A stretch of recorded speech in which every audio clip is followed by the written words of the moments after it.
Jesus about his second coming. On Tuesday evening, Jesus and his apostles sat in a circle somewhere on top of the Mount of Olives. Just moments earlier, Jesus had warned his followers about the destruction of Jerusalem. On several occasions, Jesus had made statements from which his listeners concluded that he would return to earth to complete the work of the heavenly kingdom. Now that the first disciples and apostles had to say goodbye to their master, they clung even more to the promise that he would return. Very soon, they associated the predicted destruction of Jerusalem with this promised second coming. So it was not surprising that Peter said, "Master, we know that all these things will disappear when the new heaven and the new earth appear. But how will we know when you are returning to bring this about?" When Jesus heard this, he thought for a while and then said, "You keep seeing it wrong because you continuously try to align the new teachings with your old expectations. You keep interpreting the heavenly kingdom in accordance with the expectations instilled in you from childhood. Nevertheless, I will try to clarify things. Why are you still looking forward to the Son of Man sitting on the throne of David? Haven't I told you all these years that my kingdom is not of this world?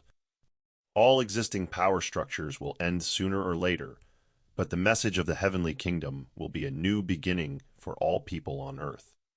The truth will go forth, and this salvation will be recognized by all nations. When the kingdom on earth will flourish, you can be certain that the Heavenly Father deems the time ripe to send you a broader revelation of truth and a higher teacher of righteousness. I will soon return to my Father, and he will clothe me with all power and authority, but I will continue to observe the fate of humanity here on earth, and my Spirit will guide my children in the affairs of the kingdom. For I will pour out my Spirit on all people, and in this way I will always be with you in spirit. In due time, I will return to this world, here where I have experienced human life, where I began to reveal the Heavenly Father to man and lead man to God. Very soon I must leave you to resume my work in the heavenly realms. But take heart, for I will return one day. In the meantime, my Spirit will teach you the truth, guide you, and encourage you.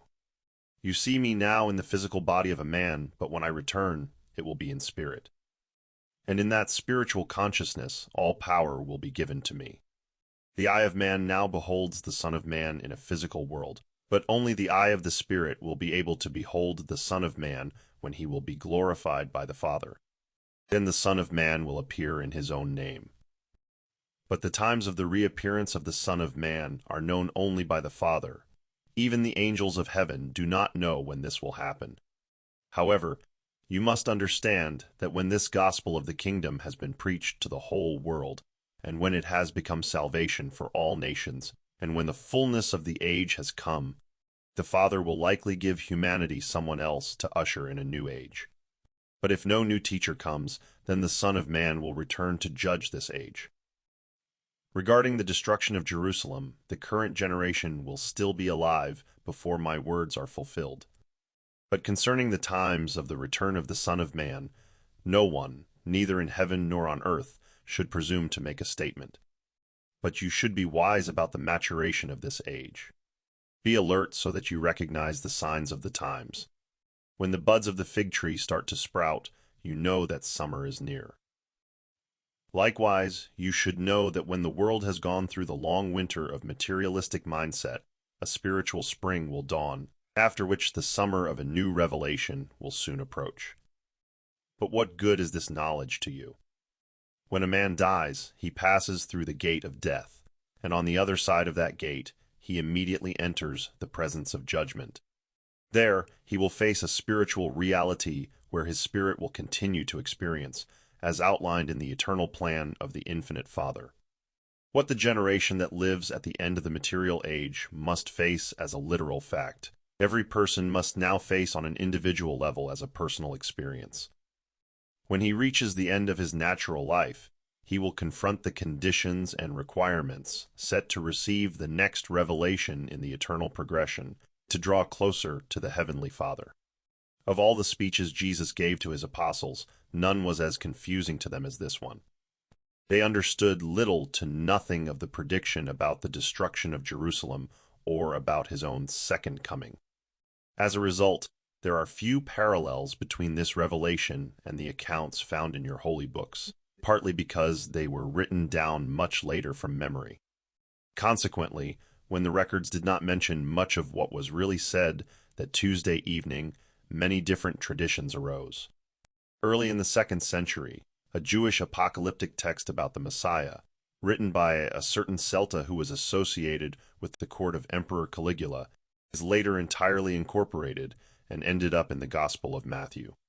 Later still, this text was partially added to the accounts of Mark and Luke. In this writing of Celta was the parable of the 10 virgins, which was never taught by Jesus. No other part of the written gospel has ever been so confusing and misinterpreted as the teaching of this evening. After Jesus had left this world, his believers clung to the promises of his return. The doctrine of the second coming of Christ was early incorporated into the teachings of the Christian church, and almost every subsequent generation of believers has looked forward to his return. As these 13 men resumed their journey to the camp, they were speechless and under great emotional strain. Judas had now definitively made his decision to leave his companions.